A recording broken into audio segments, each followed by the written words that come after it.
Այսպես sequential-ը նկարագրում է, ոնց որ մոդելավորում է մեր ներունայացանցի այս մեծ բլոկը,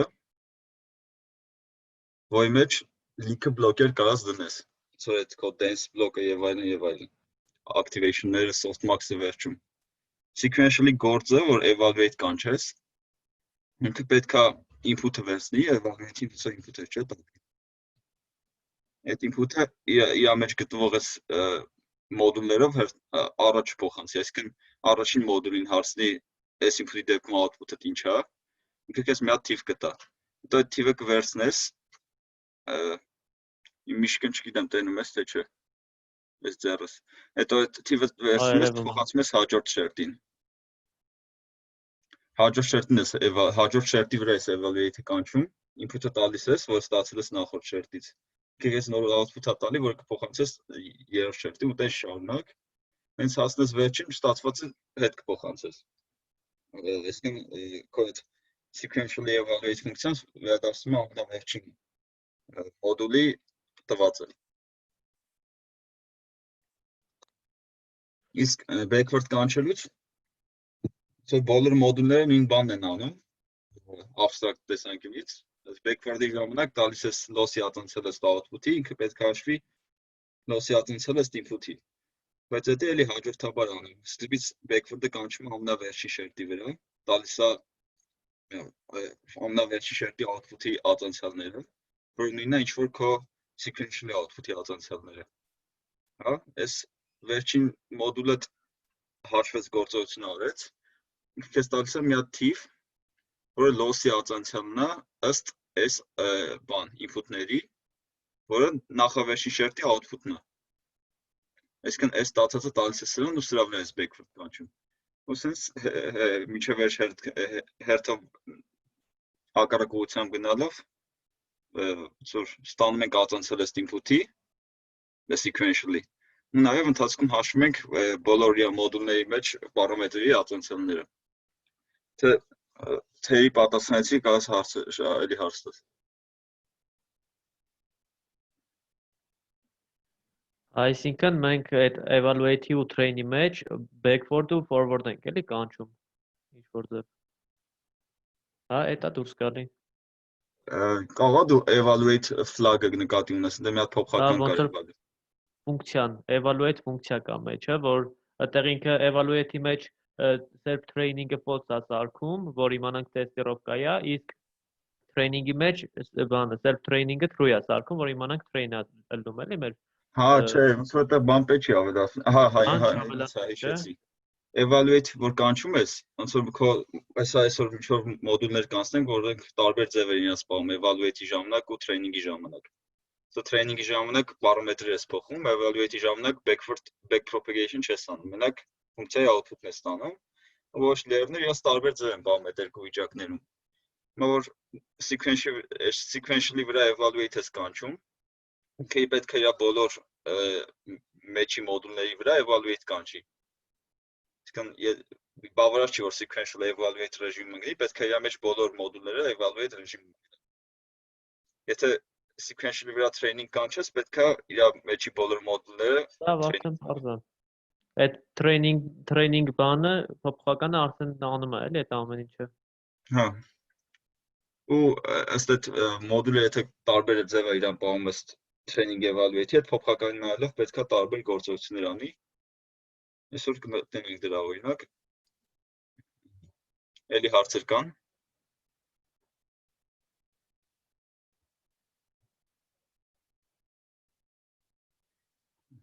Չկա հարց։ Հասել ենք ռեգուլարիզացիաներին, հա։ Այս ռեգուլարիզացիաները ձեզ ծանոթ են, արդեն այդ logistic regression-ից կամ linear regression-ից, իրանք զուտ պարամետրերի վրա սահմանափակում են դնում, որ պարամետրերը փոքր են ներնային ցանցի, բայց այդտեղ մի քիչ ֆունկցիոնալ տարբերություն կա L1 ու L2 ռեգուլարիզացիաների միջև։ Հենց որ L1 ռեգուլարիզացիա ենք դնում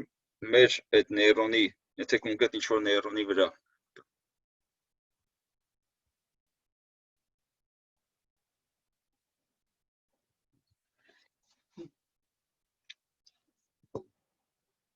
Եթե կոնկրետ ինչ-որ նեյրոնի վրա մենք ռեգուլարիզացիա դնենք, որ ամեն մի state input-ներ է ստանում x1, x2, x3, ու մեր վերջին loss-ին ինչ-որ գործակցով գումարում ենք, ընտրենք սրա W վեկտորը իր պարամետրերը, գումարում ենք այս նորմը, ընտրենք քառակուսի, այս դեպքում պարամետրերը փոքր լինեն, մենք դիտարկենք այլ մեկ նորմի դեպքում, պարզվում է, որ եթե sense նորմ ենք դնում, մեր պարամետրերը, այս W1-երը,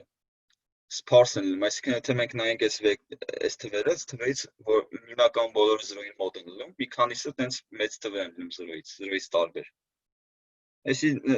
նրանով օգտակար, որ եթե ես ուզում եմ, որ այսին նեյրոն է, որ բոլոր իր եկող ինֆորմացիաներից չօգտվի, այլ եթե օրինակ այս երկուսն էր կարևորը, բայց սրանք կարևոր չեն, սրանց պարամետր, համապատասխան պարամետրը, որ դրանցով բազմապատկվում է, սոստը գրածանելու x1, w1 պլյուս x2, w2 և այլն, պլյուս bias, որ feature-ը, որը եկել է նախորդ շերտից, նախորդ նեյրոններից, այսի ինչ-որ նախորդ նեյրոնից է եկել։ Եթե այսի կարևոր չլինի իր համար, այս L1 նորմը կստիպի, որ այդ գործակիցը փոքր լինի։ Իսկ նսյանով մենք կարող ենք հասկանանք, թե որ իրան կապակցող որ նեյրոններն են կարևոր եղել։ Այս նաև հենց logistic regression-ի մեջ է օգտագործվում, որտեղ ինտերպրետացիան ավելի հեշտ է։ Եթե մենք ունենք այս մի 1000 հատ feature, հա, ու logistic regression-ի մի հատ նեյրոնն է հենց։ Ու ես չգիտեմ, որ feature-ը սա կարևոր եղել։ Կարող ինչ-որ անկապ feature-ներ եմ ես հորինում, որոշները вообще կարևոր չեն, որ մոդուլի accuracy-ն բարձր լինի, ու L1 նորմ դնելուց L1 նորմ դնելուց, որ feature-ների գործակիցներից լինի մոդուլի ման, դուք կարող եք այդ feature-ները դնել, որտեղ էֆեկտ չի տալիս, ու որքան շատ գործողություն պետք է անել։ Թե ինչի է L1 նորմը essence հետևանք տալիս, դա մի քիչ մաթեմատիկայի մեջ պետք է խորանալ։ Պետք է թողնեմ վերջում այդ աբարտմանները վերջում կթողենք։ Չեմ խոստանում, որ խիստ մաթեմատիկորեն եմ ցույց տալու, բայց ինտուիցիան կբացատրեմ, որտեղից է նման բան առաջանում։ Հիմա այս նեյրոնային ցանցերում շատ overfitting է։ Ագին մեթոդներ են մտածել, թե ոնց կարելի է այդ overfitting-ի դեմ առնել։ Դրանցից ամենապարզը dropout-ն է, ու շատ քիչ եմ տեսել, որ L1, L2 ռեգուլարիզացիաներ օգտագործեն նեյրոնային ցանցերում։ Այս dropout-ի գաղափարը շատ պարզ է։ Ուղղակի սովորելու ընթացքում պատահաբար ինչ-որ նեյրոններ անջատում ենք։ Թվենք այս նեյրոնը input էր ստանում այս նեյրոնից, հիմա էլ չի ստանում, եթե անջատենք ուղղակի ստեից 0 է գալու։ Ու ամեն բաչի ժամանակ պատահաբար ինչ-որ նեյրոններ սենց անջատում եմ, ու ինչ մնացել է դրանով եմ training անում։ Իսկ եսի կոդի մեջ ոնց կերևա, օրինակ եսի linear model-ն է, then հիմա sigmoid ենք դրել, ես կենթանենք եսանք իա input-ներն էր, ստեից սենց խառիմյացումներ է լինում, այս sigmoid-ը ոչ գծայնություն ազուտ դնենք բնենք, սիմլա dropout-ի շերտ ենք դնենք, dropout-ը ունի ինչ-որ P պարամետր, եսի P պարամետր, այս P-ն ինչ-որ մի output-ը անջատելու կամ ինչ-որ նեյրոն է, որտեղ եթե եսի անջատեմ, այստեղ ստեից էլ ինվորմացի չգնա առաջ, հետի եստեի ինչ-որ մի նեյրոնը անջատում եմ։ Ինչ-որ P հավանական ինյատ գեներացնում մեկ էլ զրաների, որտեղ ամեն մի ինպուտի մեկ լինելու հավանականությունը P-ը կամ մեկին իսպուր նայած ոնց լուք սահմանել։ P-ն անջատելու հավանականությունը, այսինքն 0-ի հավանականությունը P-ը, որ ես random vector-ում կհայտնվի։ Ստենք որ ամեն input-ը պատահական վեկտորով անջատում է։ Թվեք Ստեփանի նոթով իգեսիներ։ Այստեղից զուգ առաջացում հաջող սրտից։ Հասկանք թե ինչով է սիգնես բանանում, overfitting-ը նվազեցնում։ Ակնհայտորեն էստի ահագին դժվարացնում է ուսուցումը, ներնային ցանցի համար մեր համար չի դժվարացնում։ Եթե նայեք էսի ինչ-որ նախորդ շերտի ներումներն են, ու դիտարկենք էս մի ներում են, որը կպած է սենց։ Հիմա, որ ես պատահաբար այս ներումները ինչ-որ անջատեմ, այդ նշանակում է, որ ինչ-որ պահի այս ներումից ինֆորմացիա կգա, ինչ-որ պահի չի գա։ Այդ նշանակում է, որ եթե ինչ-որ օպտիմալ մոտիվացիա գտնեմ, այս ներումը չպետք է կախված լինի բոլոր ներումների output-ներից միաժամանակ, այլ առանձին։ Եթե ինչ-որ ներում անջատած լինի, իր համար մեկը լինի։ Այդ նշանակում է, որ այս ներումների ինֆորմացիաները որ գան, ինչ-որ չափով իրարից անկախ լինեն, որ եթե մեկը բացակայի, շատ չվնասի արդյունքը։ Իսկ եթե իրարից կախված լինեն, կարող է ինֆորմացիայի նույն feature-ից ինչ-որ ցանեք նկարի մեջ ինչ-որ հատկություն է գտել, ինչ-որ color հատված է, ենթադրենք, ինֆորմացիայի մի մասը ստեղից է գալի, մի մասը ստեղից է գալի։ Եթե մի ներուն անջատեմ drop-out-ի ժամանակ, ինֆորմացիան կիսատ կլինի ու ցանցս վարի կեթա։ Drop-out-ը դնում ենք, ոնց որ ստիպում ենք, որ ներոնները քիչ թե շատ իրարից անկախ լինեն ու շատ կախված չլինեն ամեն մի output-ից սրանց։ Այս drop-out-ները պարտադիր չի միտեղ դնենք, կարող ենք բոլոր dense layer-ների միջև drop-out ավելացնենք։ Իսկ գործակիցներն էլի կարող կամերական էլի, կարող եք ձեր ամբողջ սկզբից փորձեք ոսկի։ Ես նույնիսկ անցած ինչ-որ ցանցի վրա փորձել եմ, որ լավ արդյունք տալիս է, որ ինֆորմացիա թողելու հավանականությունը 10% էր, այսինքն 90%-ը ներումները անջատած էին, ու դա բավականին լավ էր աշխատում, քան ավելի մեծ թողելու հավանականություն։ Հենց որ էսի նոր հիպերպարամետրեր ավելացնում մեր ցանցին։ Հարց ունեք drop-out-ից։ Անցնենք հաջորդ Էլմիրա հարցնում։ Ես ճիշտ հասկացա, ամեն feed forward-ի ժամանակ random ենք, չէ՞, ընտրում, միշտ նույնը չեն մնում։ Ահա, ամեն անգամ random ենք ընտրում, ոչ թե ամեն էպոխին, այլ ամեն batch-ի ժամանակ random գեներացնում ենք։ Ես մոռացա ասեմ, թե ոնց ենք inference անում, այսինքն այս training-ի ժամանակ սենց ենք անում, բայց հենց որ evaluate ենք անում մոդելը, այսինքն պատրաստի մոդել ենք տալի, ոնց է գործողությունը անենք, երկու տարբերակ կա։ Կարող խոսքի ամենավերջի պատահական գեներացած վեկտորը, որ ունեիք drop-out-ի մեջ, ասենք ամեն մի batch-ի ժամանակ մի հատ վեկտոր է գեներացնում, 1.0.0.1, 1.0։ Կարող եք սենց թողեք, այսինքն եթե evaluate եք անում, միշտ test-ն է բազապատկում input-ին։ Նաև ուրիշ տարբերակ կա, որ եթե պետք է հավանականությամբ ես միացնում էի նեյրոնը,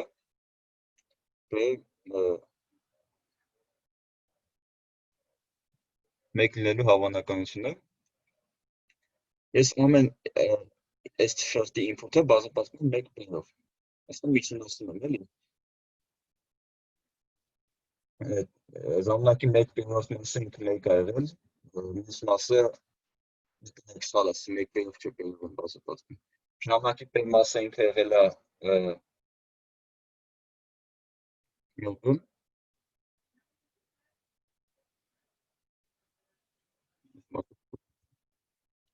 Մստից ինֆորմացիա է գալի, ափոփական, հա։ Ժամանակի բեր մասը ինքը եղել է A, մյուս մասը 0։ Այսինքն սրա output-ի մատսպասումը կլինի A անգամ P։ Հա։ Այսինքն եթե ես ուզում եմ, որ evaluation-ի ժամանակ տեսեք, սա հաջող շերտ կա, հաջող շերտը ինչ-որ input-ա սպասում։ Եթե input-ա սպասում, ինքը սպասում է ինչ-որ նույն բաշխումից գա, ես պետք է այս եկող թիվը էլի նույն բաշխումից տամ։ Այսինքն միջինում, եթե ես չեմ ուզում ֆիքսեմ այս վեկտորը, պետք է այս drop-out-ի ամեն input-ը բազապատկեմ P-ով, 8 Այդ դեպքում միջինում նույնը կլինի, ինչ որ ես հավանականությամբ այս input-ը անջատեի, միացնեի անջատեի։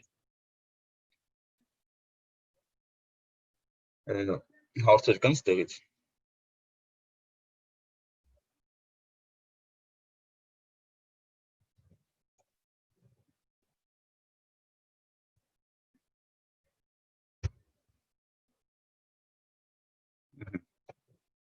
Անցնենք հաջորդին։ Հա, մեկ էլ ածանցման մասը ստեղ ասեմ, որ ոնց որ ածանցյալ իմաստն է, որ ես ինչ-որ ֆունկցիա ունեմ, հա, պարամետրից կախված x հավասար է y ու լոսը ածանցում եմ թետայի ու ես տեսանք, որ ես մեր ֆունկցիան, որ drop out ենք ավելացնում, անընդհատ փոխվում է ինքը պատահական ձևով, բայց եթե ես gradient descent-ը ճիշտ աշխատի, ես պետք է gradient-ը հենց այդ պահի ֆունկցիային համապատասխանի։ Այսինքն ես gradient-ը հաշվելուց հիշում եմ, որ ես ներդրում մենք ածանցյալը ստեղ հետեցում, այս ստեղ ցույցում, որտեղ 0-ով է բազմապատկում։ Այսինքն ածանցյալը պետք է ճիշտ հասնի տվյալ պատշում գեներացած վեկտորին համապատասխան։ Նույնիսկ եթե դուք ինչ-որ ուզում եք debug անեք ձեր կոդը, ու evaluate բազմապատկում եք pay-ով, եթե չեք վստահում ձեր drop-out-ը ճիշտ աշխատում թե չէ, pay-ով որ բազմապատկելի պետք է gradient-ը այս pay-ին համապատասխան լինի, ոնց որ 1/p պետք է լինի gradient-ը։ Այսինքն միշտ հիշեք, որ gradient-ը հաշվելուց պետք է ինքը համապատասխանի տվյալ պահին ֆունկցիային։ Դե տվյալ պահին loss-ը դու ոնց ես հաշվում։ Loss-ը ինչ որ տվյալ պահի ֆունկցիայով ես հաշվում։ Ու այս gradient-ն էլ gradient-ը շալ նշանակում gradient L-ն էլ պետք է համապատասխանի տվյալ ֆունկցիային։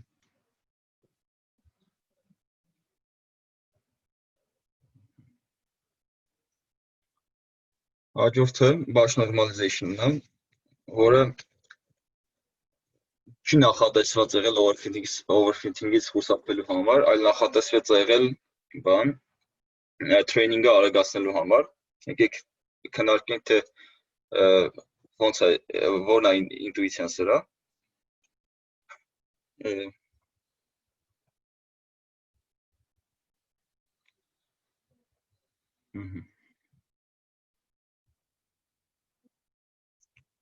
Էլի նայենք ես մեր ներունային ցանցի սերտերը։ Սաման շերտում ներուններ կան։ Ու էլի ստե ինչ-որ պարամետրեր կան։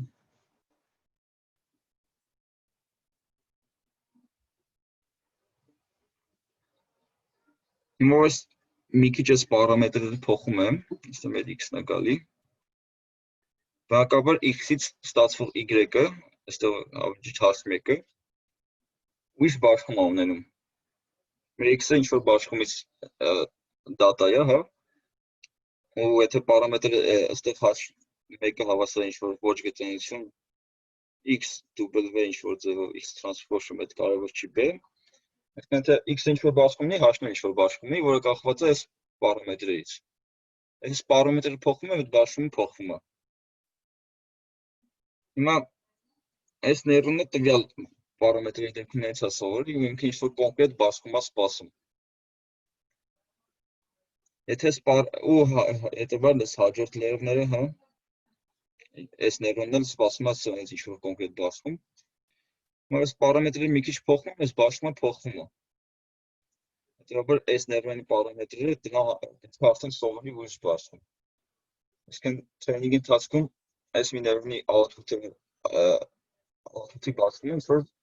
փոխվում է, ու հաջորդ շերտը սկսում է հարմարվել դրա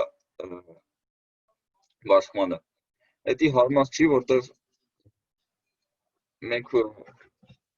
ավելի հարմար կներ, եթե ստատիկ կներ, հա։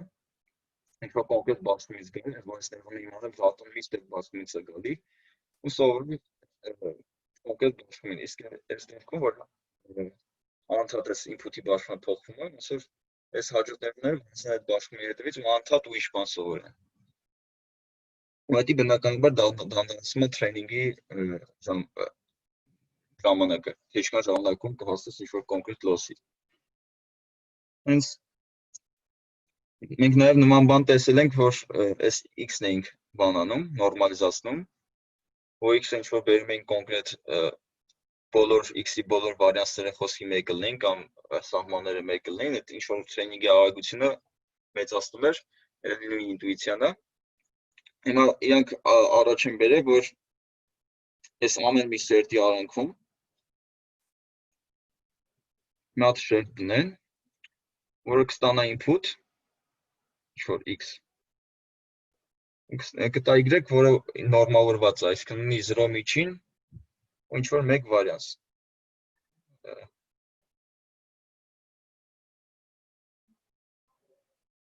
Միշտ, այսինքն նենց է, այս ինչ որ հələ որ չգիտենք ոնց անում, ինձ անում, որ ինչ x-ը գա, ինքը output-ը տա այս բաշխումից։ Պարտադիր չի, որ ինքը ոչ կորելացիա լինի, կարող ինչ որ ինքը sense PDF ունենա այս output-ը, կարող вообще ինչ որ այս PDF ունենա, այս կլոր։ Ոչ մի բան չեմ ասել, թե ինչ բաշխումից, այսի պրոստը բան։ Նենց անում, որ միջինը 0 է ու dispersion 1։ Ու այս դեպքում հաջորդ շերտերը, հաջորդ շերտի ներունը, ասենք գիտի, որ իր մոտի թվերը, այս input-ի թվերը, մի տենց մեկի կոմերն են ու 0 է միջինը։ Շատ չի փոխվում խոսքի թվնի 5, 10 կամ այդ եւ այլն։ Ու այս ձևով տրեյնինգը ավելի է արագանում։ Հիմա ոնց էսի ռեալիզացնել, թե ոնց է գործողությունը անել, օգտվում են այն հանգամանքից, որ տրեյնինգը կատարվում է բաչերով։ Իսկ բաչի մեջ x1, x2, xn կա, ու ամեն մի լերնը, որ output-ա տալի y, բաչի համար, այս y-ը մի հատ վեկտոր ալում, այսինքն y1, yn, որը y1-ը առաջին եկեք բետայով նշանակենք, էսի բետան բաչի չափն է, որ y1-ից y բետան համապատասխան output-ն է այս նեյրոնի ամեն մի input-ի համար։ Մենք սրանով կարող եմ estimate անեմ, հավասար է միջին y, std-ն հավասար է y քառակուսի, y քառակուսի արմատ, ինչ-որ սենց, հա։ Ինչ-որ estimate-ներ ենք տալիս, տվյալ բաչի համար։ Ու y-ը batch normalization-ի հավասար է x batch normalization հանած min բաժանած std։ Հա։ Այս գործողությունն է, որտեղ այս min-ն ու std-ն կախված է batch-ից, ուստեղ դրվա բան գալու, որ պետք է, եթե ես ուզում եմ բանը, loss-ը ածանցեմ ըստ x-ի, եթե տված է loss-ի ածանցել ըստ y-ի, պետք է հիշել, որ այս min-ը ու std-ն նաև կախված է sx-երից։ Կան բարդ ածանցյալներ ստեղ լինում, պարտադիր չի ձեռով անել, հոդվածի մեջ ածանցյալները գրած է, բայց եթե ուզում եք ձեռով անել, կարող փորձեք, հետաքրքիր է։ Բայց իրանք սենց չեն սահմանափակվել, ասում եմ, ինչի սենց անեն, կարող է այդ ներներն իրոք պետք էր, որ միջինը ոչ թե 0-ներ, այլ ուրիշ արժեք լիներ, ու վարիանտն էլ ոչ թե 1 լիներ, այլ ուրիշ արժեք։ Հիմա իրանք ներկայացնում են երկու հատ պարամետր, որ mu, ճիշտ եկեք sigma քառակուսի պլյուս mu։ Այս է sigma։ Ասում են, եթե այս մեր նեյրոնին պետք է, որ իր sigma-ն ուրիշ լիներ, ինքը ինչ որ այս sigma-ն կսովորի ընթացքում, սրանք մեր շերտի պարամետրերն են դառնալու։ Եթե միջինը պետք է ուրիշ արժեք լիներ, ինչ որ մի է գումարում, ու ամենասկզբում է sigma-ն 1-ը mu 0 initialize լինելուց։ Ու տրեյնինգի ժամանակ նաև գրադիենտ սրանց է հաշվում ու փոփոխվում է։ Այս layer-ը իրականում ունի այն հնարավորությունը, որ իրանք տվել են այս layer-ին այն հնարավորությունը, որ ինքը պրոստը identity layer լինի։ Գոյությունը նրան, եթե իրան պետք լիներ, որ այս layer-ը զուտ ոչ մի բան չաներ, ինքը կարողանար սովորել համապատասխան sigma ու mu պարամետրերը։ Տնայինի մեջ առաջադրանքը մենակ այս input-ից հանել իր միջինն է, պետք չի STD-ի բաժանել, ավելի հեշտացրած է, բայց եթե ուզում եք փորձեք էսի, կարող եք full ձևով implement անեք ու համապատասխան բարձր միավոր կտրվի, ու հիմնական պետք չի լինում, որ այս implement անեք, հետագայում օգտագործեք իրան։ Բոլոր framework-ները էսի արդեն պատրաստի ունեն։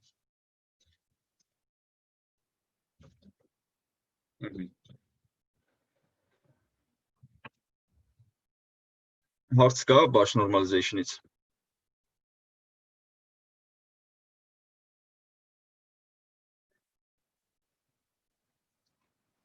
Մենք վերջացրեցինք թեման, հիմա խոսանք մի քիչ հետաքրքիր բաներից, թե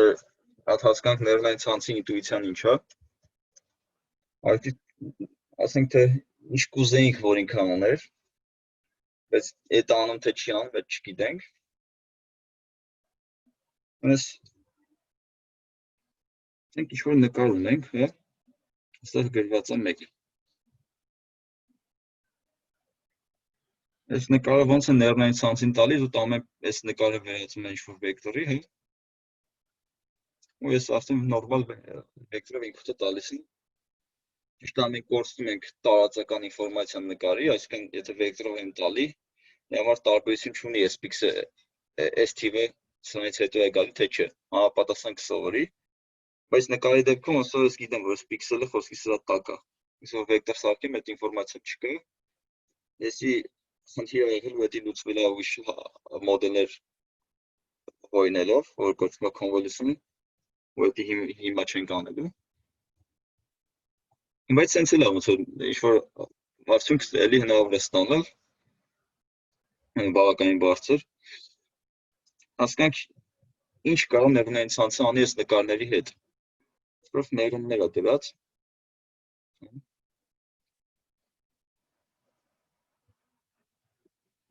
այս ամեն մի ներումը ոնց որ նայում է բոլոր պիքսելներին միաժամանակ, այսինքն կպած է այս բոլոր վեկտորի էլեմենտներին։ Օրինակ կարող առաջին ներոնը մի հատ հարցի պատասխանի։ Եթե բոլորը ինչ-որ սիգմոիդով ներոններ են, կամ 1 կամ 0,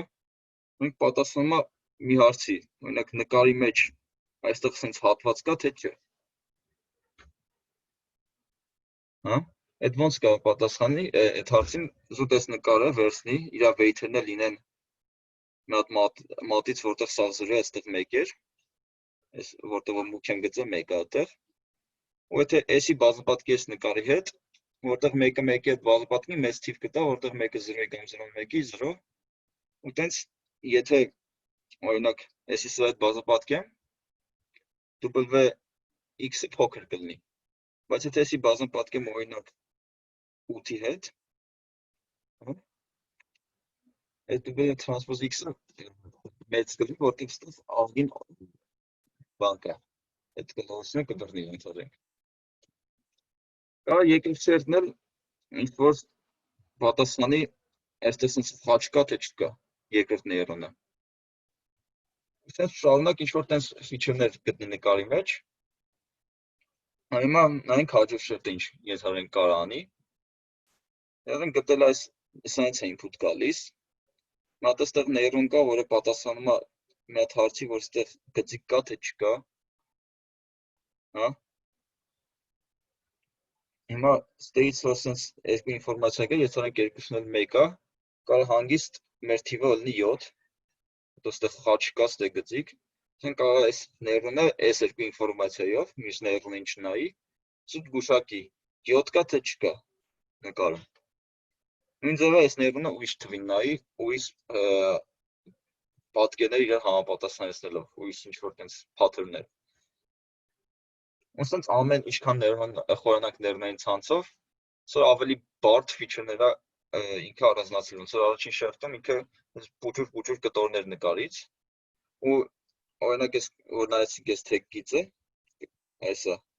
կա ինչ-որ 8 կա, որ սենց է գրած, կա ինչ-որ 8 կա, որ վատ է գրած, այսինքն որ ինքը լավ աշխատի, պետք է ինքը լիքս այս տիպի գծեր ունենա իր մեջ, տարբեր։ Ու ամեն մի գծի համար առանձին ներոն, դրա համար առաջին շերտում տենց քիչ ներոն որ դնենք լավ չի ստացվի։ Ինքն շարունակ։ Ինչքան շատ layer-ներ դնենք, այնքան բարդ feature-ներ կանի, բայց չենք թմոռանանք, որ ինչքան layer-ներ շատացնում ենք, այնքան մոդելի վարիանսը մեծացնում ենք ու overfitting-ը մեծանալու է։ Բայց թե ներնային ցանցը սենց անում, թե չի անում, այդ չենք կարող ասենք, իրականում կարող ասենք մենակ առաջին շերտով, որտեղ իմ ասած ձևով մենք կարող ենք այս առաջին շերտի կշիռները վեկալենք, սենց նկար սարքենք, տեսնենք որտեղ է մեծ թիվ, այս մոդուլով, նշանակում այդ մասին շատ է ուշադրություն դարձնում, բայց այդ մեթոդը չի աշխատի այս դեպքերում, որտեղ եթե սրա կշիռները վերցնենք, ինչ սարքենք, որ ինչ-որ բան տենանք, շուտ գնալով ինչքան խորանաս ավելի բարդանալու է ինտերպրետացիան հասկանալը։ Այսի մի ինտուիցիա, ուրիշ բան եմ ուզում ցույց տամ ձեզ, նաև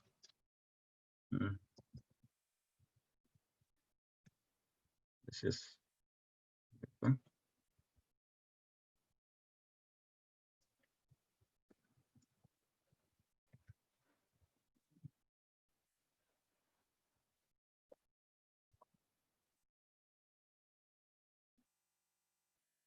Ես link չեմ ուղարկի, ես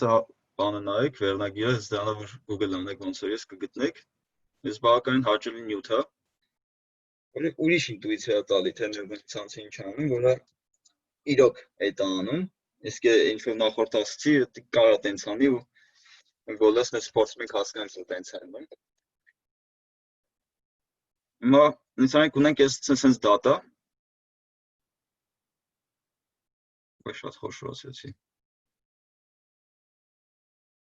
Այսպես data, այսօր կապույտ ու կարմիր։ Մեր խնդիրն է սրան բաժանել երկու մասի, ինչ որ մոդել սարքել, որը բաժանի այս data-ն։ Գծային ռեգրեսիան սենց անելու, ինքը չի կարողանալու իրան բաժանել մի գծով։ Որտեղ բայս ունի այդ մոդելը սոտիկ էլի։ Հիմա որ օգտագործենք ներնային ցանցեր, կարող է ինչ-որ բարդ boundary գտնի, հիմա հասկանանք ոնց։ Հիշում եք չէ, որ ներնային շերտի ամեն մի layer-ը, տենց layer-ը, ունի ինչ-որ W մատրից ու B։ Այս մեր input vector-ը բացվածքում է ինչ-որ մատրիցով, որը գծային տրանսֆորմացիա է, եթե երկրաչափորեն նայենք, ինչ-որ մեր տարածությունը ձևափոխում է։ Իսկ որ ինչ-որ B vector են գումարում, մեր տարածությունը տեղափոխում է։ Իսկ ոչ գծայնությունը ինչ-որ ձևացնում է մեր տարածությունը, սա անիմացիայով նայենք։ Այսա էսի վերջն անիմացիայի։ Հիմա այս ինչ-որ տենում եք, էսի ինչ-որ W մատրիցով բազմապատկել է, այսինքն մենք գծային ինչ-որ լոճում ենք տարածությունը։ Հիմա տեղափոխում, ինչ-որ B vector ենք գումարում, ինչ-որ այս հիմա ինչ-որ ոչ գծայնություն ենք վրան, օրինակ տանգես հիպերբոլիկը այս տեսք ունի։ Ու հիմա այսինքն այս մի քանի ձևափոխություններ անում, այսինքն մի քանի շերտերով անցնում դատան, ու ամենավերջում գալիս է այս վիճակի, ոնց որ ամենավերջի շերտի նեյրոնը զուտ մի հատ logistic regression է։ Այսինքն մինչև այդ շերտերը նենց են ձևափոխում քո դատան, ամենավերջի շերտը կարող է գծով բաժանի իրան։ Այսինքն այդ տարածությունը sense ոչ գծային տրանսֆորմացիաների է ենթարկվում։ Մի քիչ ավելի բարդ դատայի դեպքում, որ շատ է խճճված, ներոնային ցանցի եթե շերտերը քիչ են, ինքը կարող չկայանա։ Եկեք նկատենք, որ այս դեպքում բոլոր hidden layer-ները երկու չափ ունեն, որտեղ բոլոր տրանսֆորմացիաները երկչափից երկչափ է գնում, այսինքն երկու նեյրոն ամեն մի շերտում։ Ու ըստը լիքը շերտեր է դրած։ Ու այս բարդ դատայի դեպքում պրոստը չի կարող բաժանի։ Հիմա ուրիշ օրինակ նայենք, օրինակ սա։ Հիմա ինչ-որ տոպոլոգիայից մարդիկ գիտեն, որ էսի ոնց է ձևափոխես տարածությունը, երկչափ։ Իրան չես կարող բաժանես գծով։ Օրինակ այս ներնային ցանցը տանջվում է, բայց սյոտիկի չի կարող բաժանի։ Դե միջել անի մեկ այդ սանք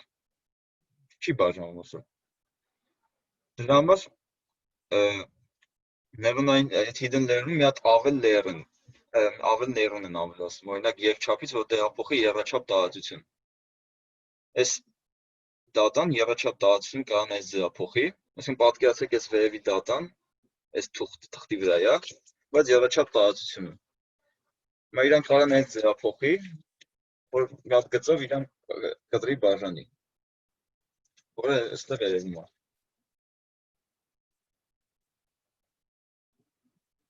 Այս էլ ինչ-որ մի պրոյեկցիան է, որ կարող է նկարի, սա էսի թուղթն է լոճում երկչափականությունը։ Ու ավել այս մնացած մասերը ես չեմ խոսա, կարող հետաքրքիր նայեք, ու իմ համար հետաքրքիր նյութ էր։ Ավելի մեծ չափականություններում, օրինակ մեր նկարները, հենց նմանիստի նկարները, 700 չափային տարածությունից է գալի նկարը, ու առաջին հերթին եթե 1000 ներում դնենք, այդ նշանակում է մեր նկարը տեղափոխում ենք 1000 չափանի տարածություն։ Այստեղից ինչ գաղափար կարող քաղեք, որ երբեմն պետք է որ հիբրիդի չափը մեծ լինի, որ ձեր դատան մեծ չափականություն ավելի լավ է տրանսֆորմացվում ու ավելի հեշտ կլինի ներնային ցանցի ֆիչերներ գտնել։ Հարցեր ունեք։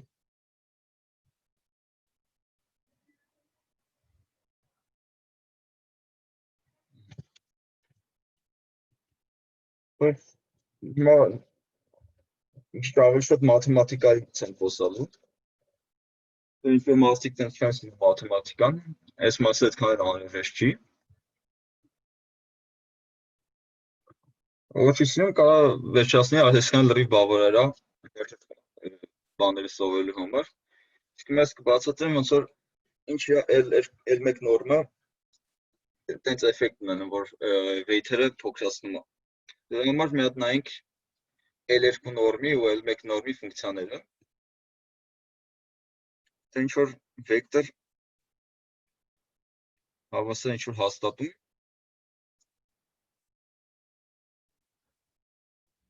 Այս վեկտորը հավասար է x, y, ինքը ունի հետևյալ տեսքը։ Այսինքն գիծը, գիծը։ Ու տարբեր c-ի համար սենց կլորներ են, ինչքան շատ հեռանանք այս կենտրոնից, այդ c-ի արժեքը մեծանում է, այսինքն նորմի արժեքը մեծանում է։ Թե նայենք L1 նորմը,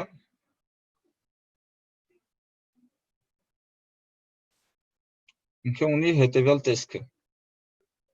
Այս ինչի հավասար։ Հավասար է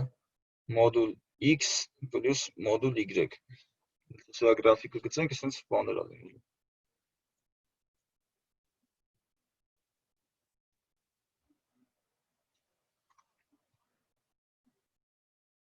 Ընդհանուր նորմի բանաձևը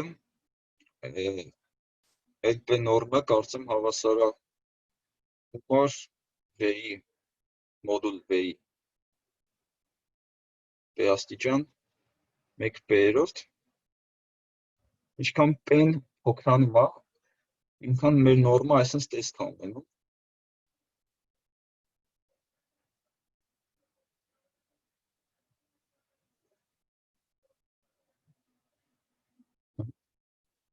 Ինչ վատ գծեցի, բայց ուզում ասեմ, մենք ինձ գնալով ներս են մտնում։ Այս մասերը բավականին սուր են։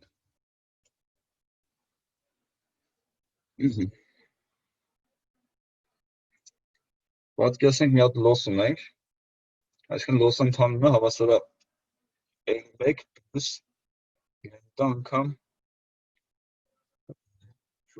W-ի L1 նոր։ Այս L1-ը ներնային ցանցի լոսն է, ինչ-որ փոխընտրի բանով։ Իսկ այս է ռեգուլարիզացիան։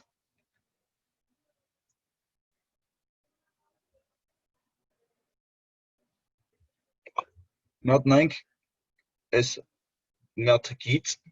հա, չէ, նայենք L2-ը հավասար է const ֆունկցիայի կոնտուր պլոտը, էլի։ Եզանք այս գծերով ինչ-որ այստեղ այս կողմ գնալով Իպե։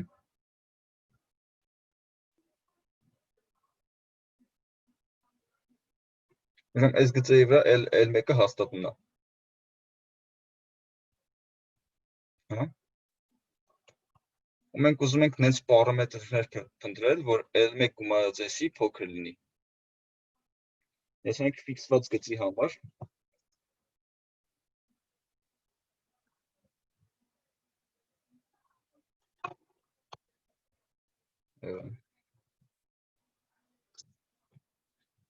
տանենք այս L1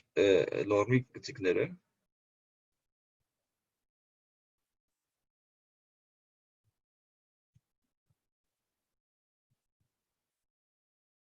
Նշենք, որ L1 նորմը ավելի փոքր էր, ինչքան այս գծիկը մոտ էր 0-ին։ Այսինքն այս գծի վրա L1 նորմը հաստատումն է, իսկ այս կետում ավելի փոքր է։ Իսկ այս կետում մեր պարամետրը մեկը 0 է, ոնց որ այս կետում։ Իսկ այս պարամետրը մեծ է 0-ից։ Այս սրության պատճառով ոնց որ այս լոսի լեռնային ցանցի լոսի հաստատուն գծերի վրա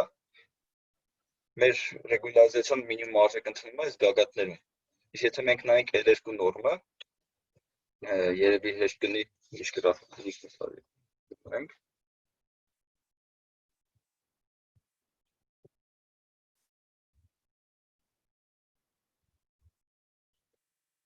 L2 նորմը մեծ կլինի, այն դեպքում հենց որ այս կլորը չէ, փոքր կլինի, հենց որ այս կլորը շոշափի, շատ կոնկրետ լոսի գիծ էլի։ Իսկ այս շոշափան կետը հեչ պարտադիր չի, որ լինի այդ պարամետրը նոսր, էլի, հիմնականում 0։ Հենց այս L1 նորմի այս սուր գագաթների պատճառով, ու այս մասը, որ սենց գծային է, հիմնականում ավելի շատ շոշափում է այս գագաթներում, քան միջանկյալ գծերում։ Հա, կարող է ինչ-որ քանի որ այստեղ ինչ-որ ֆունկցիաների գումար, այդ օպտիմալ կետը ոչ թե հենց գագաթում լինի, այլ այս գագաթի մոտերը, բայց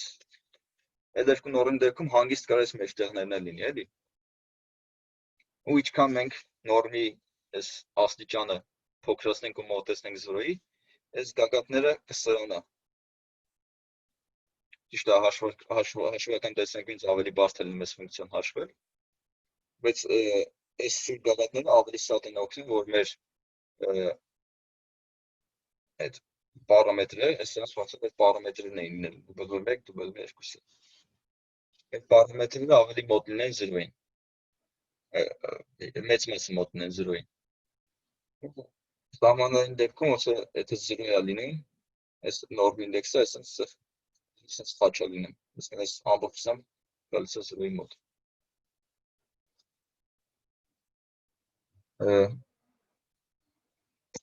Չեմ կարծում, որ ինչ-որ հարցի կարող եմ պատասխանել, բայց եթե հարց ունեք, կարող եք տալ սրանից։ Այսինքն այս թեմա չի, որ կամ խիստ բացատրեմ իրան։ Հիմա հաստատ ինչ-որ բարդ մաթեմատիկական տեսություն կա, որ ասում է, այս ինչ դեպքերում հաստատ 0-ին մոտիկ կլինի, այսքան մոտիկ կլինի, բայց էսի ինտուիտիվ մոտեցումն է հարցի։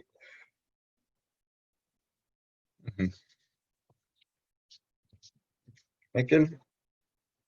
վերջում խոսենք այդ քոսենտրոպիից,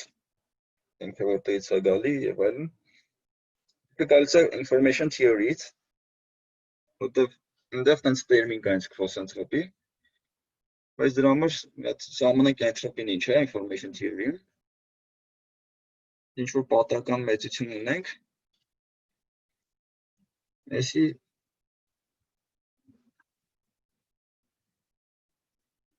այս մատսպասումն է, կամ դիսկրետ դեպքում կարող եմ սենց գրեմ, հիմնականում եկեք դիսկրետով գրենք, log VI։ Հիմա իրան ոնց որ ասում են, թե եթե ինչ-որ պատահական մեծություն ունենք, այս բնութագրում է ինֆորմացիայի քանակը իրան կոդավորելու համար, եւ այլն, բայց ինտուիցիան հասկանալու համար ոնց որ գանք սենց ասենք, ինչ-որ պատահական մեծության էնտրոպիան էդի նկատվում է, թե ինչքան շատ ինֆորմացիա ունենք մեկի այդ փոփոխականի մասին։ Ինչքան էնտրոպիան շատ է, մենք ավելի քիչ ինֆորմացիա ունենք այս պատահական մեծության մասին։ Էնտրոպիան ինֆորմացիայի հակառակն է։ Հիմա ինչի է տենց։ Այս եթե դուք դնեք ինչ-որ հնարավոր ցույց տա, որ էնտրոպիան մաքսիմում է, սոներ բաշխումը հավասար հավանական է։ Այսինքն, էսի բան չի, continuous բաշխում չի, discrete է, ուղղակի այսքան ամբողջն է, այսքան մի ապատովիթի հավանականություն, էսի երկրորդ, երրորդ, չորրորդ, եթե բոլոր հավանականությունները նույնն են, էնտրոպիան առավելագույնն է։ Էնտրոպիան 0 է, եթե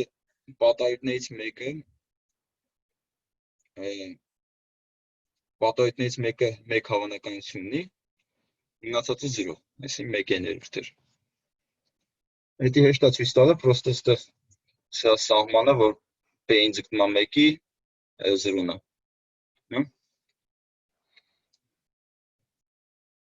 Ու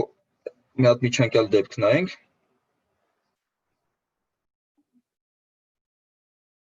Որ 3 եկեք 4 հատ նայենք, հա։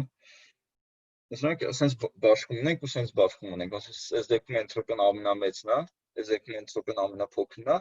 այստեղ ամենքը ինչ-որ բան է։ Հիմա եթե թիվ է գալի այս բաշխումից, ես նախորդ ոչ մի բան ինչ գուշակություն անեմ, ոնց որ 0-ով է դուրս գալի միջինում, որտեղ բոլոր հնարավոր ելքերը հավասար հավանական են։ Իսկ այս դեպքում ես վերջնի գիտեմ, որ բանը կոնկրետ մի հատ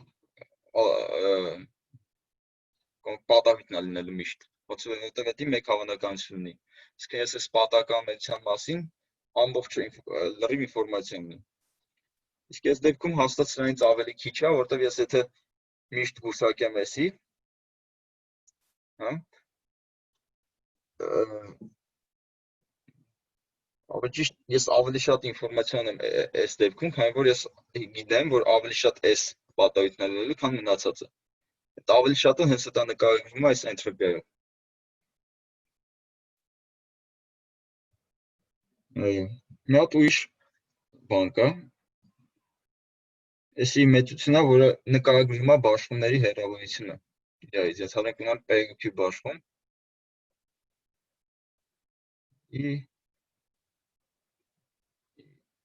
Q-E, հա։ Այս իրականում հենց հեռավորության սահմաններին չի բռնում, որտեղ սիմետրիկ չի, բայց իրան հենց տենց information theory-ում հենց տենց են հասկանում, կամ ընդհանրապես ահագին տեղերի են ուզում են երկու բաշխումներ համեմատեն իրար հետ, այս չափն են նայում, որտեղ եթե բաշխումները լրիվ նույնն են, ոնց որ P-ին Q-ին հավասար է, այս գումարած են ըստ ելքերով, այս լոգարիթմի մեջ 0 է լինում, ու այս գումարը 0 է լինում։ Եթե իրար մի քիչ են մոտիկ, մի քիչ են իրարից հեռու, ասի լավ 0-ին մոտ թիվ է, իսկ եթե տարբեր են, բավականին մեծ է։ Քրոսենտրոպիի սահմանումը, ոնց որ կամ սահմանումը x, y, h, p ու q հավասար է գումար p-ի log q-ի։ Այստեղ ուղղակի չեմ հիշում, կարող է դեմից ասացա մինուս նշան կար։ Դեմից մինուս նշան կլինի։ Այսինքն ձեր քրոսենտրոպին է, այսինքն իրական բաշխումն է, ձեր output-ի մոտ y է ստեղ նստած։ Իսկ էսի ձեր նորմալային ցանցի output-ն է։ Մի քիչ ձևափոխություններից հետո էսի կարելի է գրել հաս p plus p, էսի անգիր հիշում եմ ես, հիմա տեն մեծ ասեք տենամ բռնում է բանաձևին թե չէ։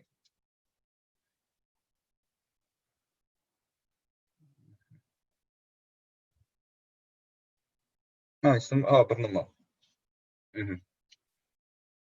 Այսինքն մեր քրոսենտրոպիան մեր իրական բաշխման, որը մեր ոնց որ տրված է, դրա հետ ոչ մի գործ չեմ կարող անեմ, այս մեր լեյբլների բաշխումն է, այդ լեյբլների բաշխման էնտրոպիա գումարած իրական բաշխման ու մեր սովորած բաշխման հեռավորություն։ Հա? Եթե ես ուզում եմ նվազեցնել քրոսենտրոպիան, Ես էսի չեմ կարող ոչ մի ձևով փոխեմ։ Ես փոխում եմ այս հատվածը։ Ես մոտեցնում եմ իմ ներվային ցանցի output-ների բաշխումը իրական բաշխմանը։ Եթե իրական բաշխումը քիչ եք պատկերացնում, օրինակի համար տրված նկարի համար, ոնց որ x-ի համար,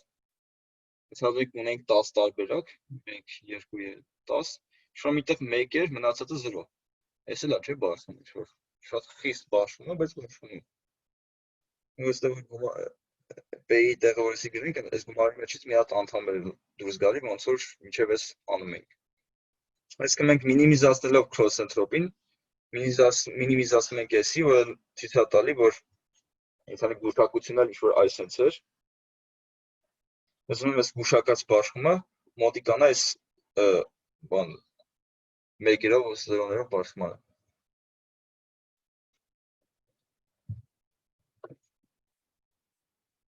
Հիմա մի քիչ խոսանք բանից, այդ overfitting-ից, թե ոնց կանք նկարագրենք overfitting-ը ինչ է։ Ունենք data, այդ ինչ է նշանակում, ֆունկցիոնը բացում, որից գեներացված է եղել էս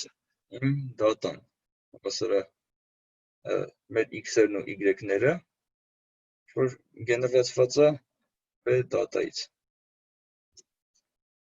Ասենք էսի train, ու machine learning-ում այդ գլխավոր ենթադրություններն է, որ data test-ը գեներացված է նույն բաշխումից։ Իսկ նույն բաշխումից գեներացված չլինի, դուք խնդիրը անիմաստ եք լուծում, իմ քիչ։ Եթե դուք էսի ուրիշ բաշխում եթե եղավ,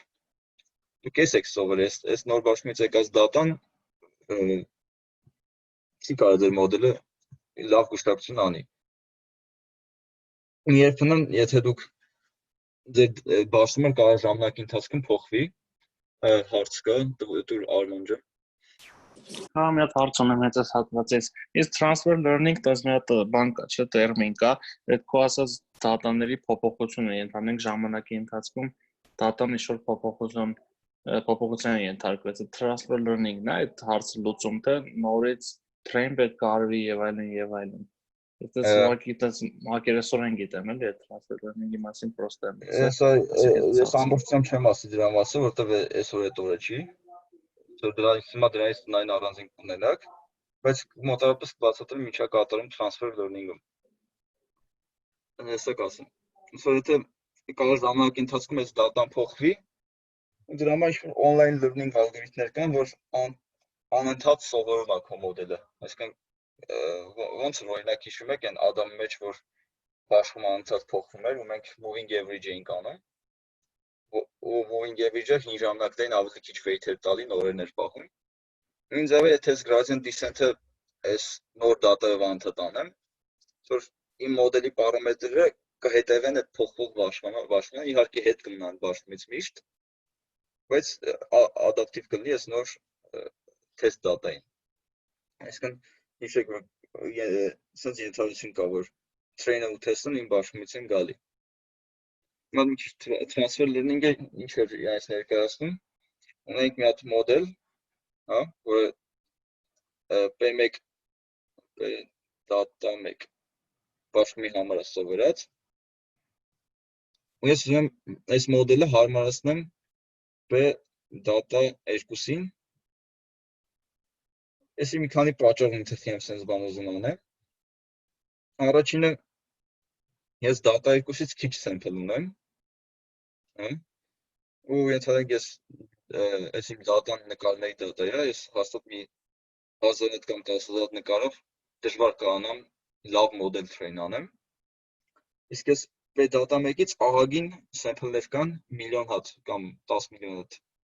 ենթադրենք։ Այս 10 միլիոն հատ sample-ը բավականին լավ այս մոդելը train լինում է։ Իսկ մոդել train անել նշանակում է որ նեյրոններ ունենալ մեջը, որոնք լավ feature-ներ են գեներացնում։ Այսինքն սրանք բավական այս սկզբի շերտերում շատ ընդհանուր feature-ներ են սովորում։ Օրինակ տվյալ հատվածի գույնը կամ կորության ձևը։ Ինչքան խորանում ենք օրինակ գուշակում է ինչ-որ կենտրոնու ականջ կամ մեքենայի մոդել։ Իսկ ինչքան ներողային ցանցով խորանում ենք, այս մեր feature-ները ավելի սպეციფიկ են դառնում խնդրին։ Transfer learning-ում այս մեծ data-ի այս մոդելը ինչ-որտեղից կտրում են, թե որտեղից էտել է մատից հոտ քաշելով կամ փորձելով լիքը։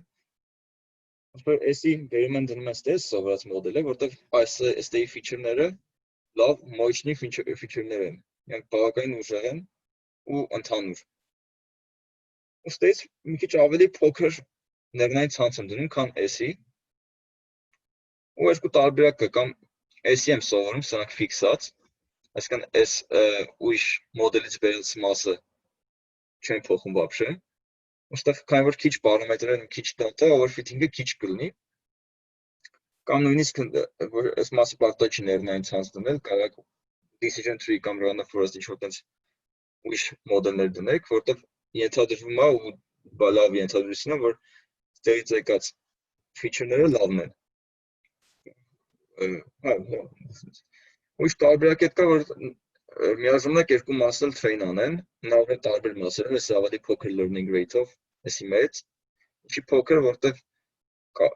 քանի որ այստեղ random initialization է արած weight-երի, այս սկզբում կարող է gradient-ը նենց լինի, որ 10 դեպի feature-ները հարմանի։ Իսկ թողում ենք սկզբից էսի մի քիչ հարմարվի էս հին network-ին, ու արդեն թողում են էս հին մասը մի քիչ ավելի ադապտացի։ Transfer learning-ը դրա համար է, որ համ քիչ data-ի դեպքում overfitting-ը քիչ լինի, ու նաև ավելի քիչ հաշվական ռեսուրսներ է պետք գալիս։ Կարող է այս ներնային ցանցը մի քանի GPU-ով մի քանի օրում են train արել։ Իսկ էսի այսինքն համակարգչի վրա կարող է, եթե այս մասը քիչ է։ Ու ահագին ժամանակ կգնա, որ ստեյցտեղ inference արվի, այսինքն feature-ները ստանաս, հետի կարաս մի անգամ անես ու վերջանա։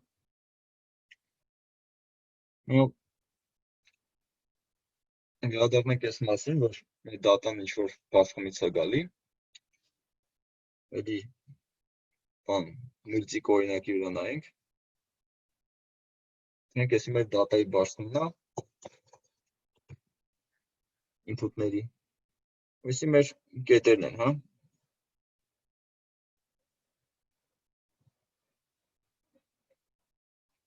Հիմա երկու տարբերակ կա, կամ մեր մոդելը կսովորի ինչ-որ սրանման բարձնում այս data-ից, որը հիասքանչ կլինի, որ սենց բան սովորի, կամ մյուս բանը, ծայրահեղ դեպքում կա սովորի այսենց բան։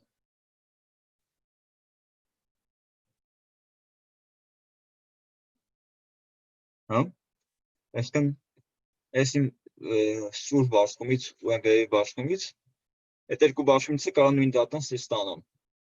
Հա, որ այս սուր բաշխումը ասում է միջ կետը կամ ստեյց ալում, կամ ստեյց ալում, կամ ստեյց ալում եւ այլն։ Իսկ այս վերևին ասում է սենց է կարող լինի, ձև է կարող լինի։ Ու մեր թեստը այդ ուրիշ ձևն է, ուրիշ տեղին է կետերը հիմնականում։ Սա իմ մոդելը շատ overfit-ել է, նշանակում է ինքը զուբրիտ արել հենց այս կետերը։ Իսկ ինքը զուբրիտ արել, որ այս բաշխումից է գալի այս սուր։ Ու եթե այս ուրիշ բաշխումից տամ,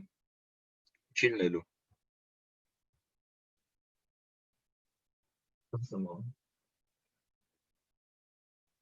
Ես կվերջացնեմ։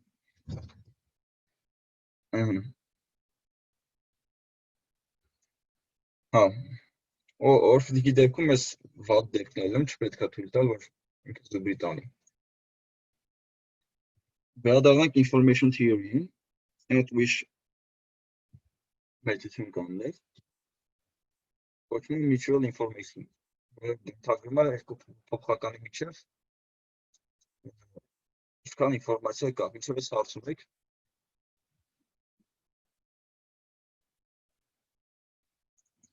Բանաձևը հետևյալն է, x, y, անգամ log, x, y,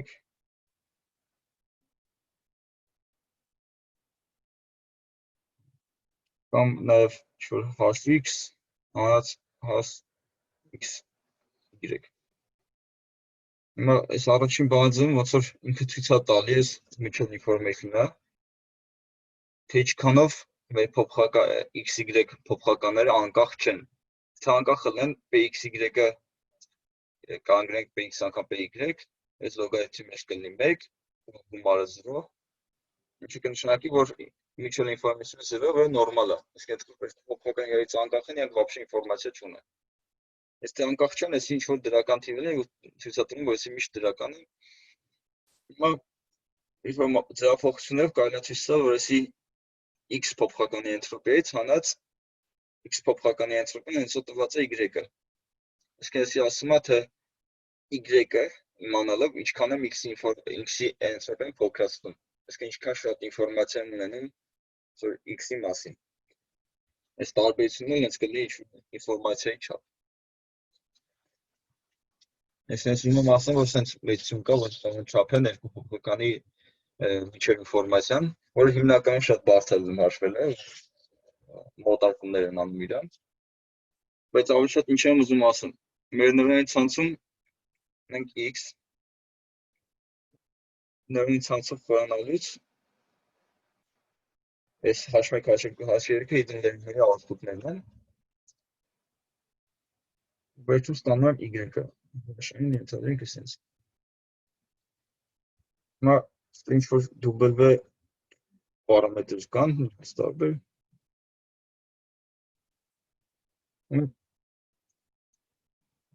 Իմ նպատակը այն է, որ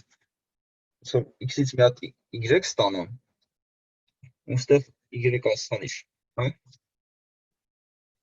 Ուզած ինչ է, y-ի y-ն էլ է պատականություն, եթե x-ը պատականությունն է, որը գալիս է ինչ-որ դատա բարձրումից։ Ինչ-որ դետերմինիստիկ ձևով y-ն ստանում եւ այլն։ Հիմա իմ ուզածն է, որ y-ն ու y աստանիշը ունենան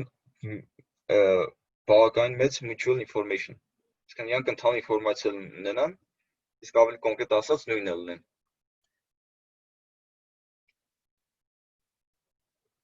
Ու իրականում այս x-ի ու y աստանիշի միջև էլ mutual information կա, որտեղ այս y աստանիշը x-ի label-ն է։ Բայց x-ի մեջ լիքը ուրիշ զիբիլ ինֆորմացիա կա, որը պետք չի вообще y-ը գուշակելու համար։ Հա։ Օրինակ, եթե ուզում եմ գուշակեմ մեքենայի մոդելը, ասում եմ մեքենայի գույնը այդքան շատ կարևոր չլինի, բացառությամբ քիչ եզակի դեպքերի, հա։ Ու այս լավ կլինի, որ ընթացքում այդ ենթադրենք գույնի ինֆորմացիան ես հանեմ x-ի մեջից։ Այսինքն քայլ գնալով ես x-ից ուզում եմ ինֆորմացիաներ հանեմ։ Նենց որ x-ի ու h1-ի mutual information-ը x-ի ու h1-ի mutual information-ը ավելի փոքր լինի, քան x-ի ու h1-ի։ Դենց շարունակ, ուզում եմ որ min x y բայց max y աստանիշ։ Այս ինչ է նշանակում, որ ես ուզում եմ որ թողեմ այն ինֆորմացիան, որ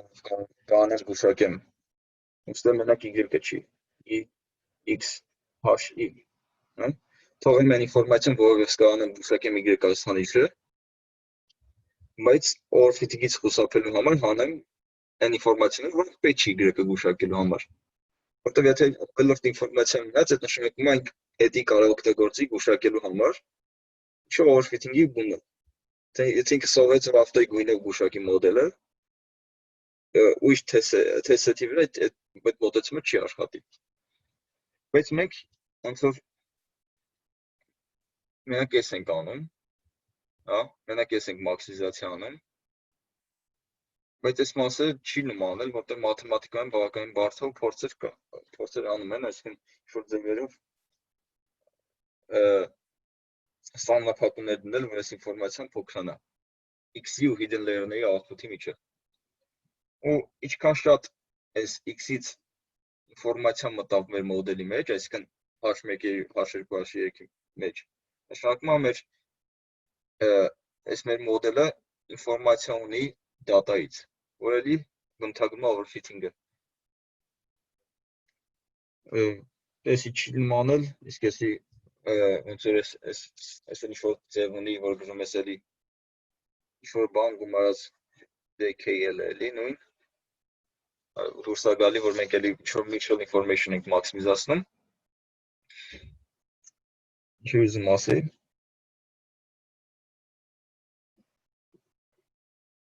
Բան էլի ուզում ասեի, բայց մոռացա։ Հարցեր ունեք։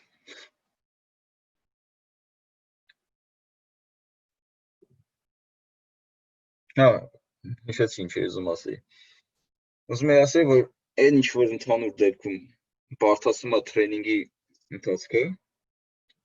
դա օգնում է overfitting-ի դեմ։